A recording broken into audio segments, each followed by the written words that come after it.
Since the second Good Jobs, Green Jobs conference convened in Washington, D.C. in February 2009, we have a lot to celebrate. We called on Congress back then to pass the American Recovery and Reinvestment Act and make the initial down payment on building the clean energy economy.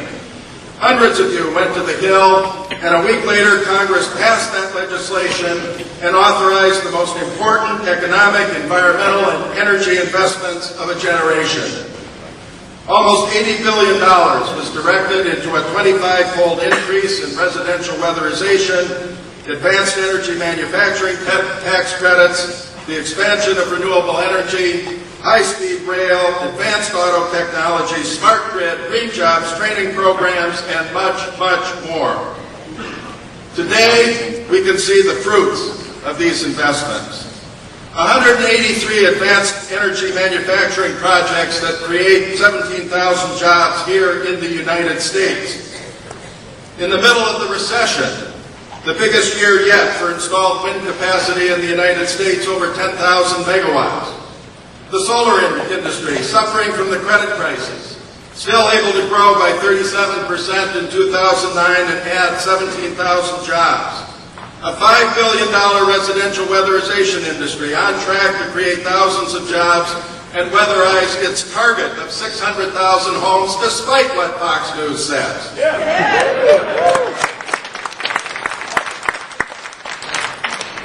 A $450 million retrofit ramp-up grants to start large-scale energy efficiency projects around the country, employing 30,000 construction workers. In January, our president announced that America was getting back on track with high-speed rail and rejoining the rest of the industrialized world and realizing the green potential of a modern passenger and freight rail system. And finally, the award of almost $500 million in green jobs training grants that have put America's teachers shoulder to shoulder with community activists, union apprenticeship programs, and building pathways out of poverty and preparing America's workforce for the green economic revolution in front of us. It's been a great year, and all of you have done great work.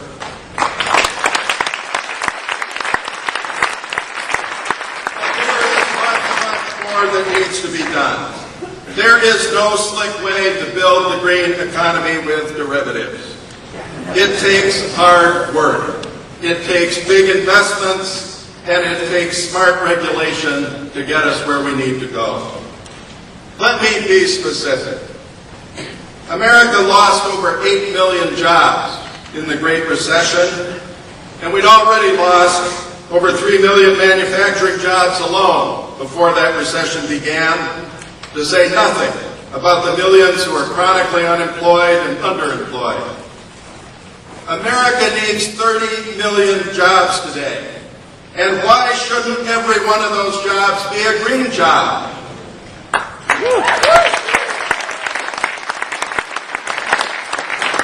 The Recovery Act provided funding to weatherize 600,000 homes and put 30,000 people to work. But America has 130 million homes, and we need to weatherize every one of them.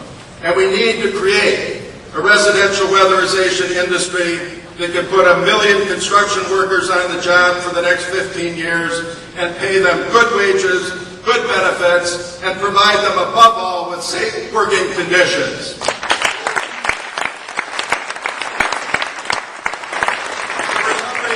The Recovery Act provided $2.1 billion for advanced energy manufacturing, but 4 times as many projects applied as there were funds available. We need a 10-year advanced energy manufacturing program to convert our existing factories so that we make in America every piece of renewable energy equipment we need in America.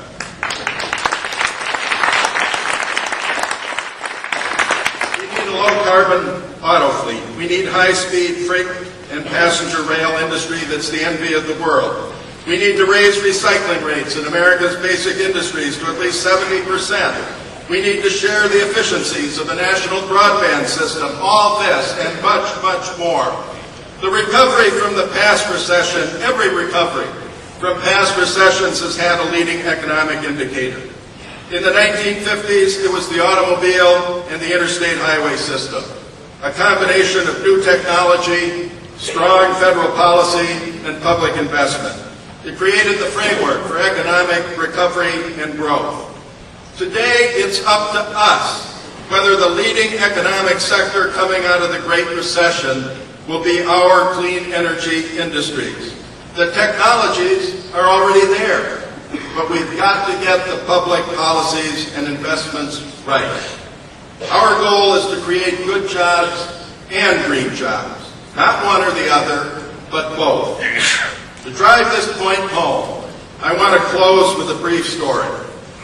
Recently, I read in the New York Times how today carrots are grown in Great Britain, then picked and flown to Kenya in Africa the same mornings, where they are washed and put in plastic bags, packaged and flown back to London supermarket, put on the shelf that same afternoon, all to take advantage of cheap labor.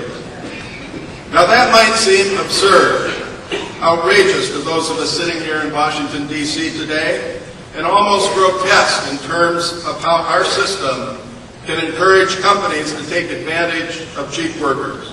But think about what it's doing to the environment. If we do nothing, jet engine emissions are expected to be at least 5% of our total global warming emissions by 2025. And they are 2 to 4 times as potent because of the nitric oxide they contain. Cheap oil and cheap labor go hand in hand.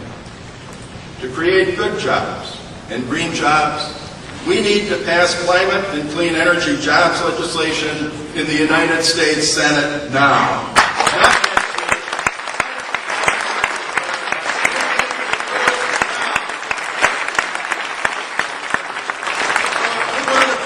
We want to turn the corner on a low-wage fossil fuel economy that burns jet fuel from Britain to Kenya to wash carrots.